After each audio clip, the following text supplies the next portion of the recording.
ஓம் நம சிவாய. ஓம் நம சிவாய.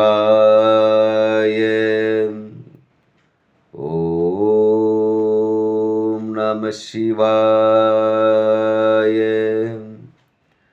அன்பான சிவ அன்பர்களே, கடந்த நாட்களில் நம்ம சிவபெருமானுடைய தேவார பாடல் பெற்ற ஆலயங்கள், அதாவது தமிழ்நாட்டில் மாவட்டதோறும் உள்ள தேவார பாடல் பெற்ற ஆலயத்துடைய வரலாற்று சிறப்பை ஒவ்வொன்றாக நான் உங்களுக்கு வழங்கிட்டு வரேன்.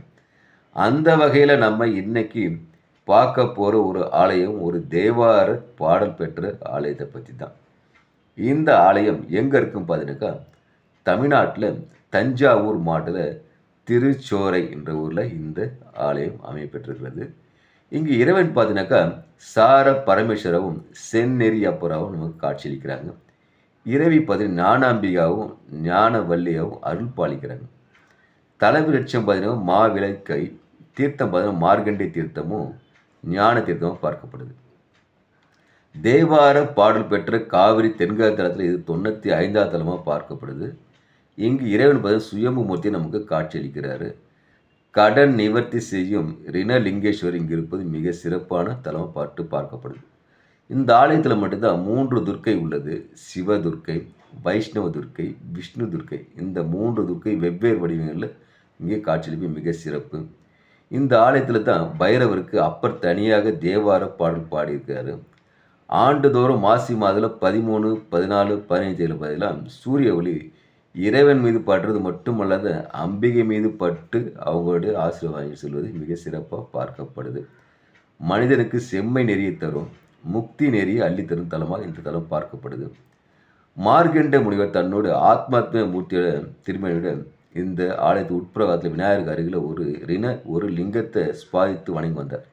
அந்த லிங்கம் தான் பார்த்தீங்கன்னாக்கா ரிணலிங்கேஸ்வராவும் நமக்கு காட்சியளிக்கிறது. இந்த ரிணலிங்கேஸ்வரனாக்கா ஒருவர் பிறக்கும்போது நல்ல ஆரோக்கியத்தரும் அறிவு உள்ளராகவும் கல்வியில் சிறந்ததாக விளங்குறார். இருந்தாலும் வறுமை இருக்குமானால் அவரால் சுகத்தை அனுபவிக்கவே முடியாது. ஆகையால் அப்பேற்பட்ட வறுமை வராமல் இருக்க இங்கே இருக்கிற செம்மை நீக்கி வாழ்வழிக்கும் இறைவனாக ரிணலிங்கேஸ்வரர் வணங்கின எந்த கடன் பிரச்சனையும் இல்லாத நிம்மதியாக இருக்கலாம்னு சொல்லி அந்த ஆலயத்தோட தலைவர்கள் நம்ம சொல்ல வருது.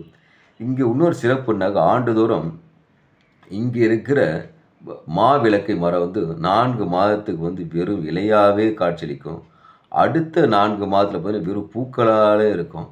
அதுக்கு அடுத்த 4 மாதம் பூவும் இருக்காது, இலையும் இருக்காது, வெறுமனே மரமாக இருப்பது மிக சிறப்பாக பார்க்கப்படுது. அவ்வளவு சிறப்பு பெற்ற தலம் தான் இந்த தலம். அன்பான சிவ அன்பர்களே, நம்ம இங்கே இருக்கிற ரிணலிங்கேஸ்வரர் சென்று, இங்கே தஞ்சாவூர் மாவட்டத்தில் திருச்சேரை சென்று அங்கே இருக்கிற சார பரமேஸ்வரர் செந்நெறி அப்பரையும் ஞானாம்பிகை ஞானவல்லியை வணங்கி ரிணலிங்கேஸ்வரை வணங்கி கடன் பிரச்சனை இல்லாமல் நிம்மதியாக சந்தோஷமாக வாழ்க்கை அமைச்சு இங்கே இருக்கிற ஆளை சென்று இங்கே இருக்கிற இறைவனை வணங்கி ஈசனை வணங்கி இறையருள் பெற்று இன்புற்று வாழ்க. ஓம் நமச்சிவாய வாழ்க. நாளந்தால் வாழ்க. இமைப்பொழுதும் என் நெஞ்சில் நீங்காதா தாழ் வாழ்க. வாழ்க ஈசனடி வாழ்க. ஓம் நமச்சிவாய. ஓம் நமச்சிவாய. ஓம் நமச்சிவாய. அன்பையே விதைப்போம், அன்பையே அறுவடை செய்வோம். ஓம் நமச்சிவாய. ஓம் நமச்சிவாய.